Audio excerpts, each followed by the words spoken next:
Hey everybody, welcome to episode 4 of the Like, Click and Share podcast. I'm Darren Winter, and with me today are Gemma Walton and Emma Krause. Hi both. Hi. How are you? Very good. I'm glad the sun Doing shines good. out. The sunshine's been amazing. We've had a proper summer. And if you're not in the UK and you listen to overseas, and we know there are some overseas listeners, sunshine is a massive thing for us in the UK because that's all we go on about. We always complain about the weather. So for us to have proper sunshine above like 16, 17 degree temperatures is huge. We're in the northeast of England, so it's a bit the cooler part of the country. Amazing countryside. We're quite close to the Yorkshire Dales, North York Moors, Lake District's not too far away, but further up a little bit north is Scotland and Northumberland. So we've got some amazing countryside. And if you don't know where any of those places are, just Google them, and you'll see what we're talking about. But that's not what we're here today for. We're here to talk about inclusive marketing and pride, and we are recording this as a video. So head over to YouTube if you want to know what we would look like. But more or less, I'm kind of talking this through for audio. So over to Gemma to do some introductions.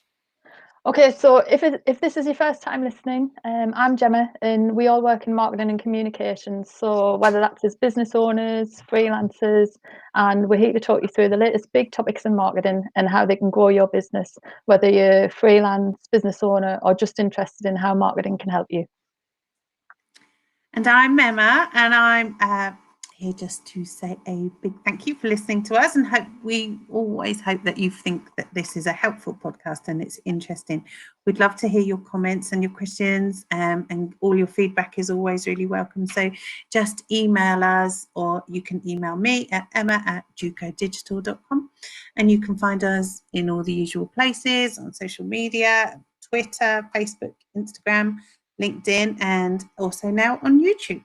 So just search for us on Juco Digital, and all the links are in the show notes. And please don't forget to hit subscribe, and you will automatically receive each episode. Hit subscribe. My kids, when they were little and they started watching YouTube, I used to find them going around the house going, hit subscribe, hit subscribe. They used to do that all the time. It's really funny. I think it's a billboard or top 40 hit in there somewhere, and somebody can get a tune and start rapping that.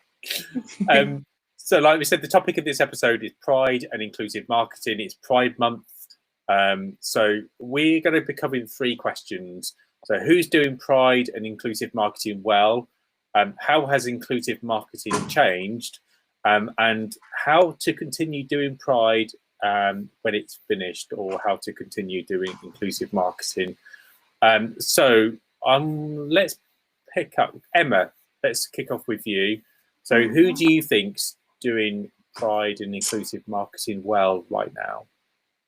So there's a few things that covering this topic has made me really look at, and it's a bit about what we were talking about last week as well, about sort of how I receive marketing. And because I don't actually really watch much TV, mainstream TV anymore, it's not like I watch the adverts in the middle of a program anymore. So that the marketing that I'm receiving is clearly targeted for me through social media, so through algorithms and because of the kind of things that I am automatically clicking.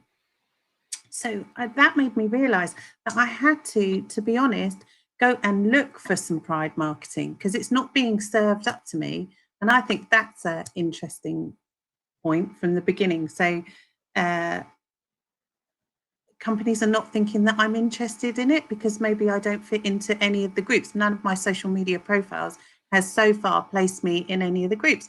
But yet we should all be interested in all of this topic all of the time. So that was something that I thought was interesting, in terms of I'm not having much pride marketing directed at me. So that was quite interesting.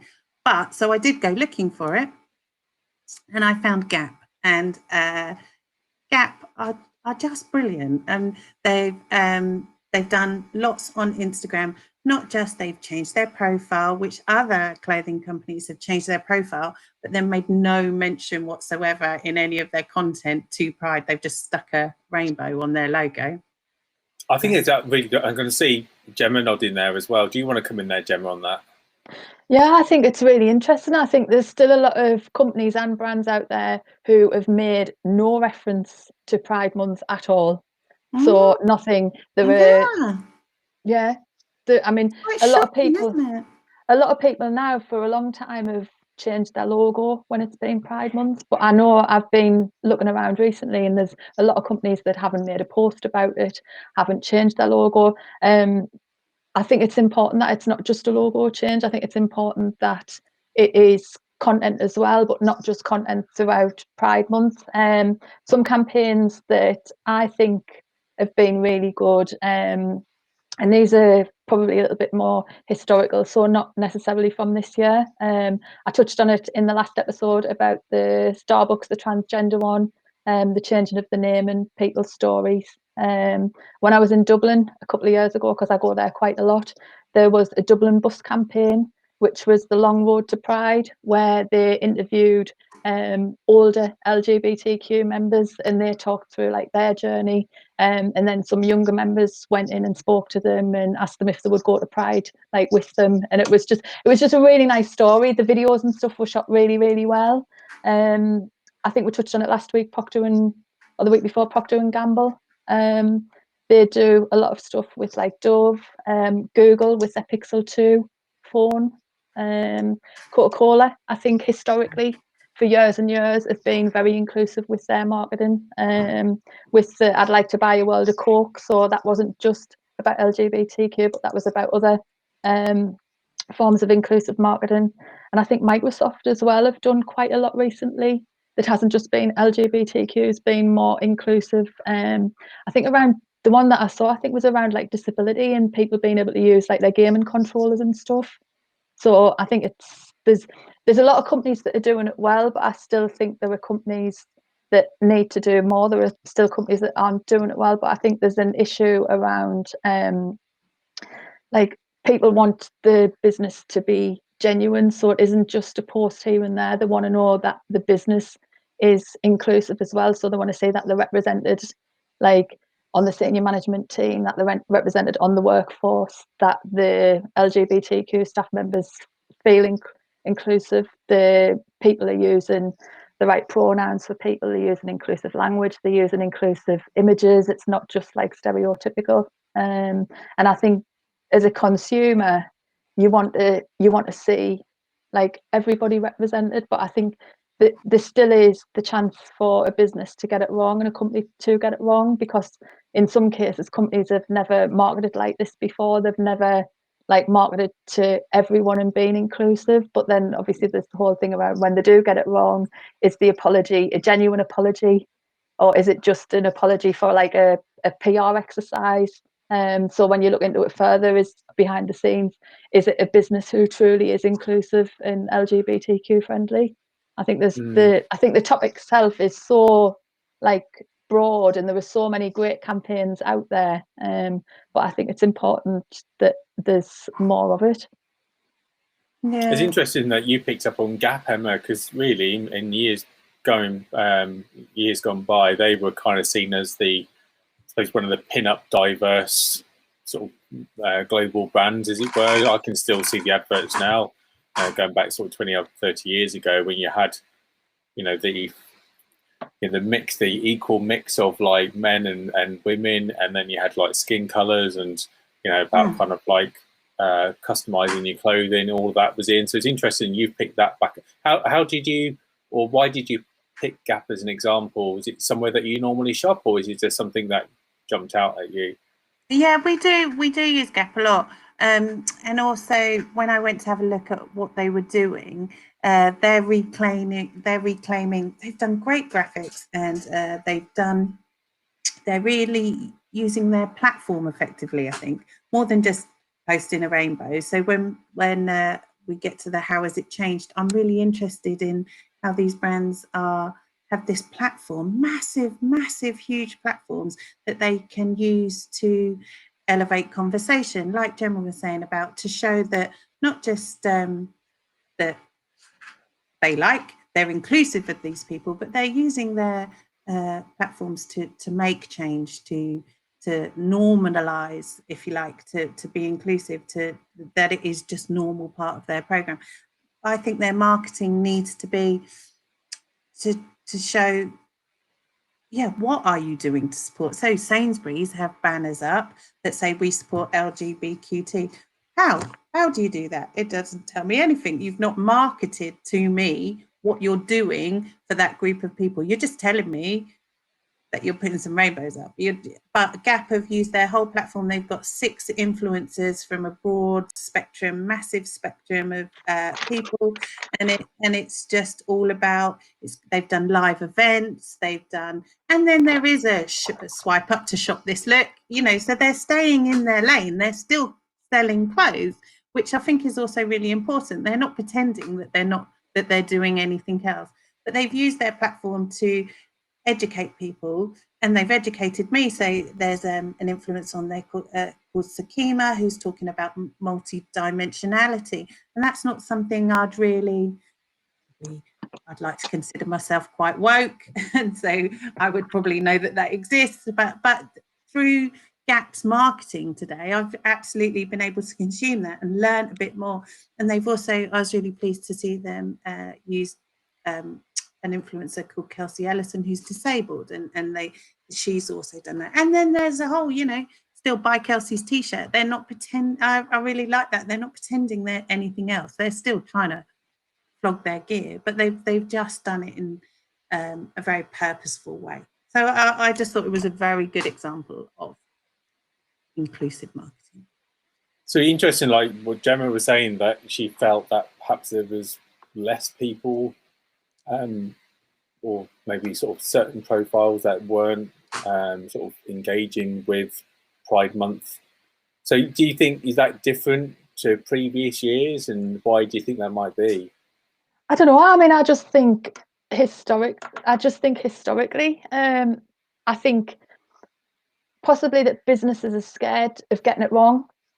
Do you know what I mean? Because there are businesses that do get it wrong, and when it's a big company and it's a big scandal, it sometimes is very difficult for them to come back from. And like I was saying before, if they do have to put like an apology video or something out there, is it a genuine apology? And I think there are still a lot of companies nowadays who haven't got, like, they don't represent everybody. It's not inclusive, it's not diverse. There are still businesses where it's very much middle-aged men and women, white women, who are on the senior management team, so people can't see themselves represented there. And do you think it's also that a case that because they don't know what to, kind of the fear factor is one thing, but also that they almost decided that they can't do it? Or do you think it is just more about ignorance? There is more, the kind of society is more divided?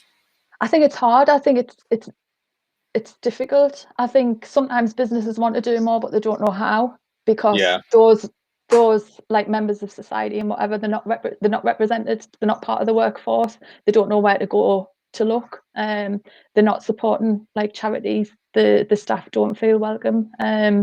I think in some cases people are trying, but I still think it's really sad that you do see a lot of companies still that don't. And I don't know if it is because they're scared, because if you do get it wrong and it is a big scandal, then if you're a smaller business, then it's quite difficult to come back from that, isn't it? It's hard for a larger business who's got a lot of money and who can do more. But if you're a smaller business and you get it wrong, then it's the fear. I think it's a tricky one. I think slowly but surely things are improving and getting better, but I do think it's still sad to see that a lot of businesses aren't like inclusive and diverse, whether or not that's the marketing and the campaigns that they do or the behind the scenes with the workforce.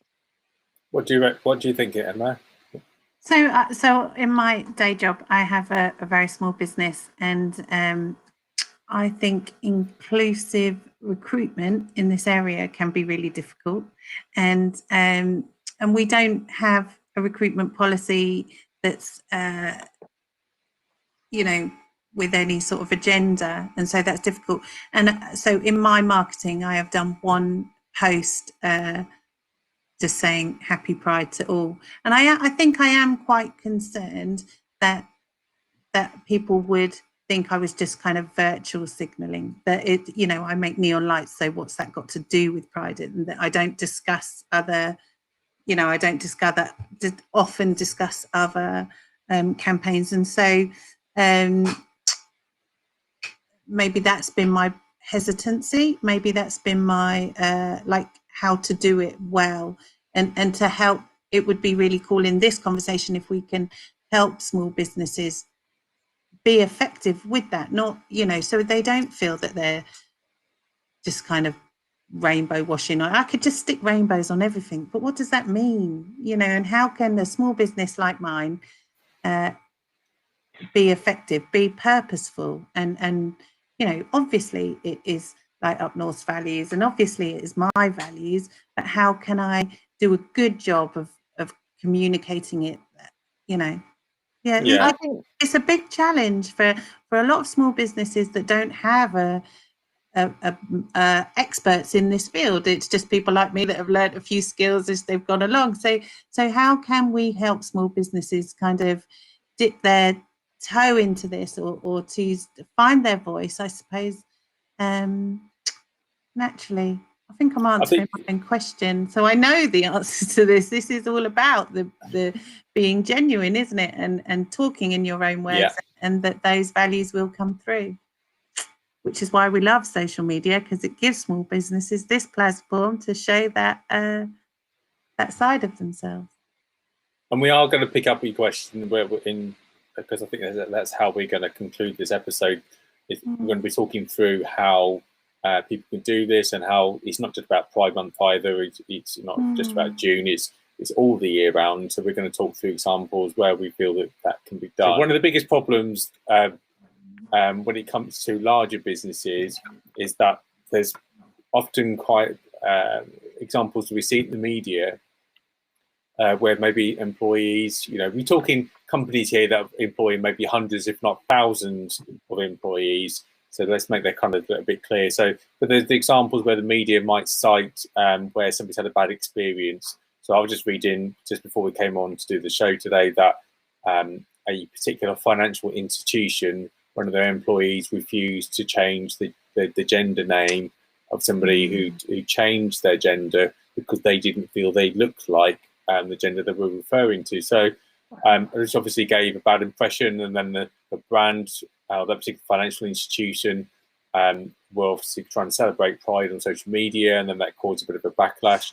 So it is difficult, and you know, when you're talking, or if you're giving advice and marketing advice to massive companies like that, I don't think there's a lot you can do about trying to cover all bases. But I guess it's education, isn't it? I think that it has to be, if you're going to go into a large campaign of any sort, you've got to make sure. I'm not saying they didn't do that in this instance.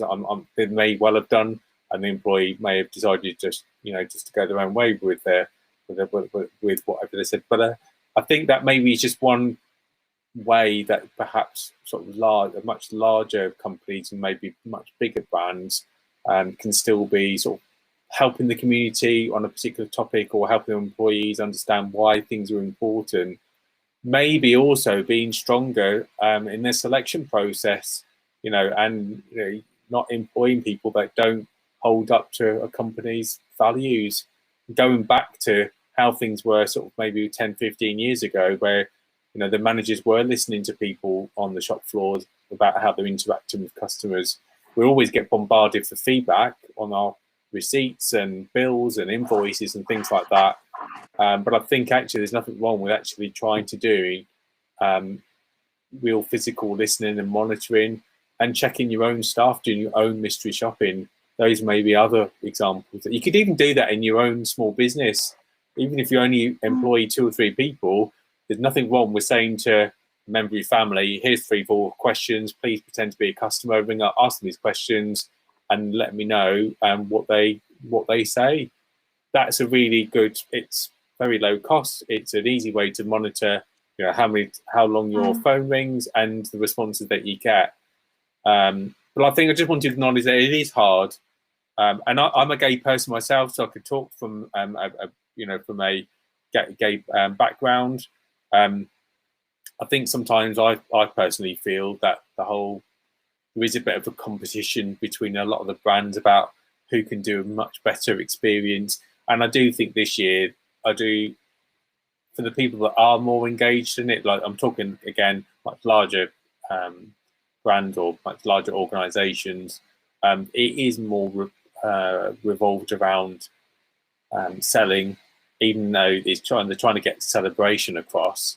And I think some people are doing it right, some people are doing it wrong. We've said, Emma and Gemma have said today that it isn't just about just getting your goods and services out there and sticking a coloured badge on it. It is about that if you're going to do that, maybe donate some of your proceeds to a local group, not even just a national group, and start sharing the stories about why is it important to you.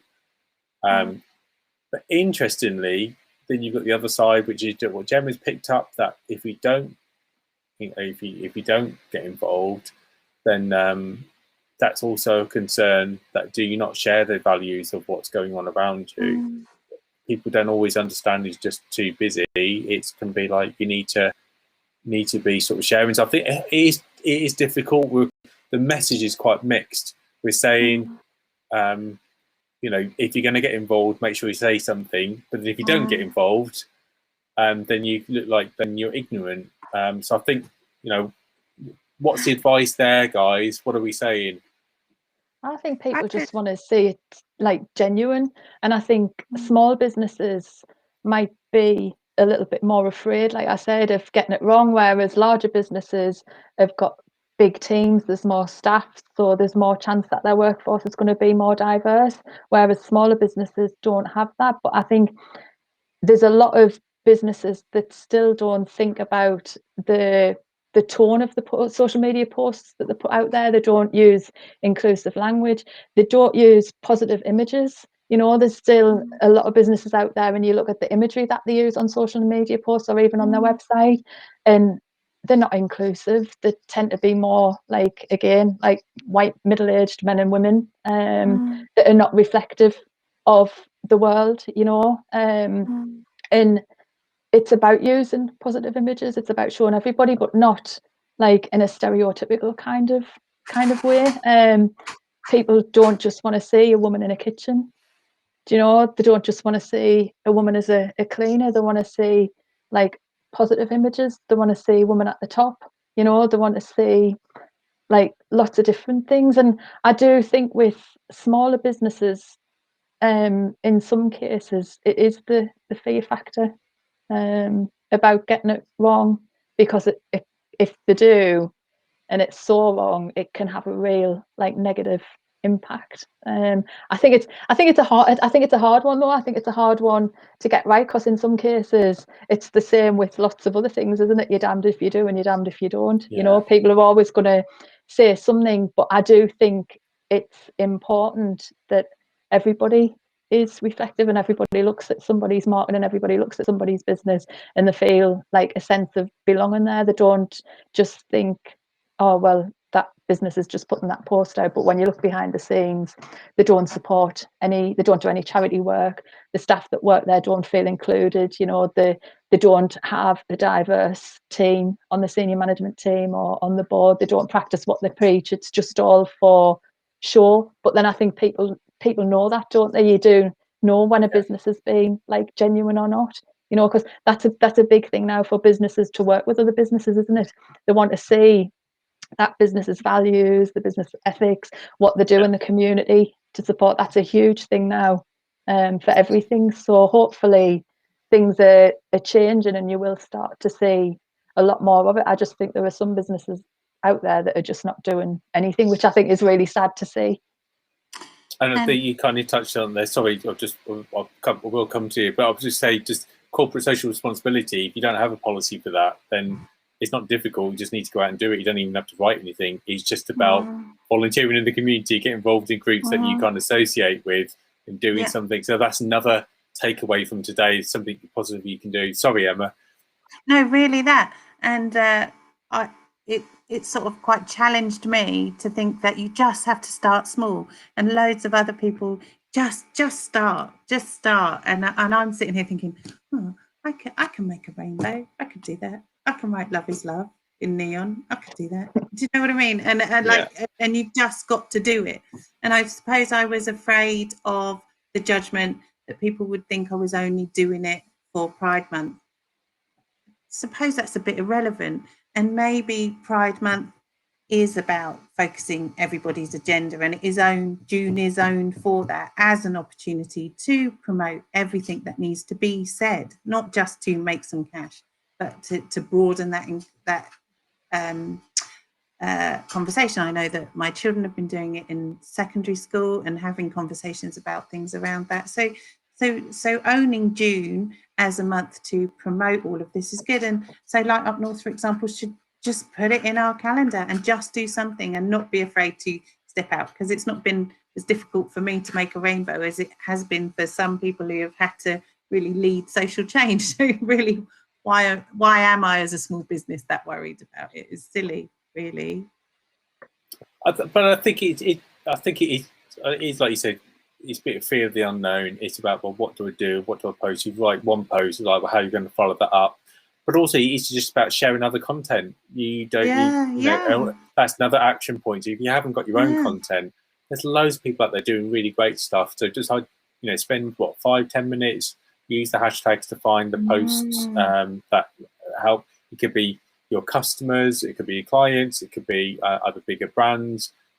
So there's loads of other stuff out there. So there's definitely a few ways there, and I think what we talked about today we could talk about for a lot longer. But I think hopefully you've got some good insights and action points about, well, how can I do it? You know, I think you've got some great takeaways there. I think the bit that we hadn't really kind of nailed today was, how has things changed? So maybe actually the conclusion is, have things really improved? And I think it's interesting because I think like companies and that definitely understand how important it is to have a clean image. I think a lot more than what it was sort of like 5-10 years ago. However, I would disagree with the public in the fact that, you know, if you look at football, and at the moment the Euros are going on in Europe at the moment, and there's examples there. I'm not a football fan, so you probably kind of gather that through the next few episodes when I start talking about this area. But from what I've read, you know, from a couple of matches, when some of the players have been taking the knee, they've been booed. Certain people of certain colours have been treated definitely treated differently. So I think attitudes socially haven't really still moved on, even though we'd like to think they have. And there's examples of how things have improved. I still think deep down it is quite split. What would you say to that, both of you? I think it definitely is for football, and I think it's really, really sad. I think it's really sad that the one player that did come out, Fashnu, I think, years ago, he committed suicide because he couldn't cope with it. And then since then, there's been a handful of footballers who've come out as gay, but when they've retired. And I think it's really sad. Jordan Henderson, who used to play for Sunderland, who plays for Liverpool, he shared a really good post on LinkedIn and I think I saw it on Twitter and Instagram, where he said that it was so sad that there wasn't anybody out there. I can't remember exactly what the post said, but it was really good. But Amnesty International did a campaign a few years ago where they showed like male footballers hugging and try to change like the narrative for that. But I just don't. I don't know what I don't know what it is for. I don't know what it is for football, because there have been like gay men who've come out with like rugby and stuff. And I think the women's game is very, very different, is more accepting. I think it's really sad that it's like 2021 and there still aren't any current players in the Premier League or the national teams or whatever league around the world that aren't able to like be out and be proud. Yeah, I think, you know, even for myself, where I live, I've been shouted at, and you know, been walking down the road and people have been shouting out things from the car. Happens quite often. And then even just like walking around just with my partner, not holding hands, but just standing together, and just the staring, I think is just really, I find it interesting. I'm not even offended by it. I just find it funny. But I that's not trivializing kind of what's happening, but I think that's just how I cope with that. Because I think if I got really too concerned, I probably wouldn't go out. Yeah. But then, you know, you read some real horror stories in the paper, certainly from different countries around the world, where being gay is it's almost it's outlawed. It is illegal in some countries. It is illegal. Yeah, and you know, so when we're talking here about like what's inclusive marketing, and you know, we're talking from a point of freedom. We also, I'm aware that you know some countries it's not even legal. So for those who we are developing in some respects, where other countries and that aren't moving forward. So everything is quite relative, but also the grass isn't always greener either.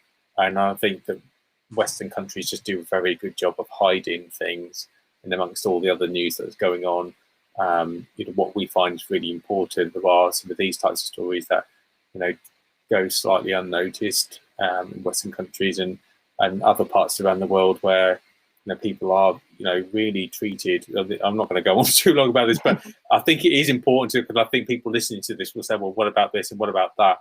And it's like, it is true, and we're trying to cover all the bases here.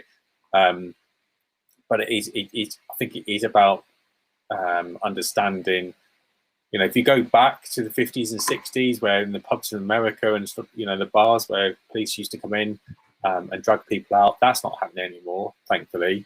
But it is in some countries, but you know, in Western countries that definitely not the norm anymore. But there are parts of Europe where public flogging is, and up to a couple of months ago, you know, people have been terribly abused. So I think it's really interesting, and politics also has a part to play in this. There's a rise in the right wing, you know, politics in some countries. The viewpoints are much stronger, and this does affect, you know, what things happen in marketing, because it's about public voice. Emma, I've talked for a lot. You come in here and save my voice. But then that's why I don't want companies to just do rainbow washing in June, and that I want a picture of diverse people to be normalized all the time, and that it's not just a thing that I want my children to not notice the difference, if you like, or that the difference is a positive thing, an accepted thing, and that it's just a part of this world and a part of the world that they live in. And so that if they need to make or want to make any choices in any of those directions, that they're free to do it, that it's 2021. I don't want them tied down by all the blooming terrible trauma that's gone before them by people who've had to crack these lanes. So I don't want companies to just market like this in June. I want to see a difference going forward all the time, and that they use the platform of Pride and of June to start these conversations and educate it, but continue it throughout the time. Like, you know, yeah. So that would be a really positive thing, and yeah. And a good, that sounds good. And what about Gemma? Sorry, go on. I'm going to say, Gemma, have you got any closing remarks that you'd like to add? Yeah, I mean, I just think it's a good place for businesses who've never done any kind of inclusive marketing or marketing to the LGBT community to start. You know, it's if they're not sure about what they want to do or how to approach it, then Pride Month would be a great place for them to start, because there's a lot of content that they can share, you know, and they can see what other people are doing. I've got a couple of like sites that people can go to if they're looking for like help and support if they're a small business.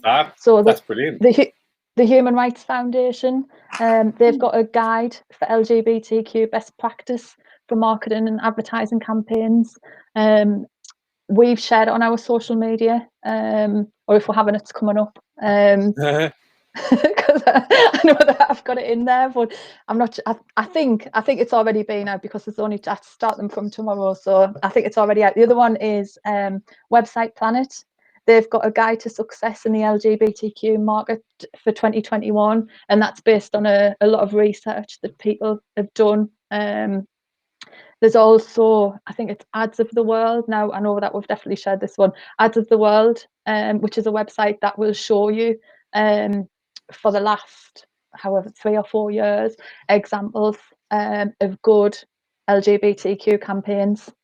Some of them are for Pride, some of them aren't. But there's some really good examples on there of like brands that are doing things well. But definitely the Human Rights Foundation one, there's some good information on there, and the Website Planet one, if businesses are looking for, small businesses are looking for a place to get started. And we have, That's I'm brilliant. pretty confident we've already shared them on all the social media channels. So. No, that's fantastic. Thank you for those. And I think that was, I think we kind of overlooked that. That is one of the obvious things. If there's a local group in your area for, you know, whatever you want to talk about in terms of sort of inclusive marketing or Pride or any kind of socially marginalised groups, go and talk to those groups, because they, like Gemma said, will be able to advise you or just share their content. You know, they'll be grateful just to get the message out there. I think it's been a really interesting topic, and I do think we could talk more, but we've got to kind of close this. But I hope we've kind of covered everything. I didn't really share what I did for, or what I've done for Pride and stuff. So apart, Gemma's been creating some amazing content going up on the UK channels. But personally, myself, I attended a government talk a couple of months ago to talk about or raise the issues of being sort of gay as a business owner. So that's what I did a couple of months ago, and it was with a senior cabinet minister. So that's just an example of what I've done, just to make it completely clear that I'm just not getting on the back of the bandwagon as well. So let's go over to some favourite facts before we finish up. Emma, do you want to share your well, I don't think I can show people, but I learned on Instagram, it's not really a fact, but currently in the month of June, if you use hashtags that are around Pride, such as Pride and Love is Love, hashtag Love is Love, they all come up in a rainbow on your feed. So that is a very nice thing to everyone could be doing. And again, I guess just an easy way to spread awareness. Brilliant. Gemma? So my fact is 71% of LGBTQ plus consumers are more likely to interact with an online ad that authentically represents their sexual orientation. And that's from a Think with Google study from 2019. That's brilliant. And I'm going to steal another one from Gemma, who wrote this beforehand, because I couldn't find one I really wanted to do. So 82% of people believe marketing efforts to promote LGBTQ plus representation are reflective of a brand valuing all forms of diversity. So there are some great facts out there, but basically what we're trying to get across here, that it is a big sector of the community. The pink pound is a big area. Don't just use it just to sell to, but actually get engaged and understand the issues, see how you can help. And I think just being inclusive and or opening up your business and yourself to be more diverse to a wider community can actually help grow your business, because understanding what the issues are, got a bigger reach. There are some real sort of benefits to sort of taking some time out in the week as well. I hope you found this podcast useful. I think that's from all of us. Let us know what your thoughts and comments are. Did we miss something? Perhaps we kind of like we should have spent a bit more time talking about another area. It would be great to hear from you. We'll definitely read them out. So please do get in contact with us. All the contact details are in the show notes below, so please give them a listen. We'll be back soon, and we're going to be talking about the new marketing tools. There's tons of new stuff, tons of new technology, tons of new stuff, always added features coming into these different social media platforms. What are they? What can we do with them? And how can your business benefit from using them? So, but until then, keep well and have a fantastic day. Bye-bye.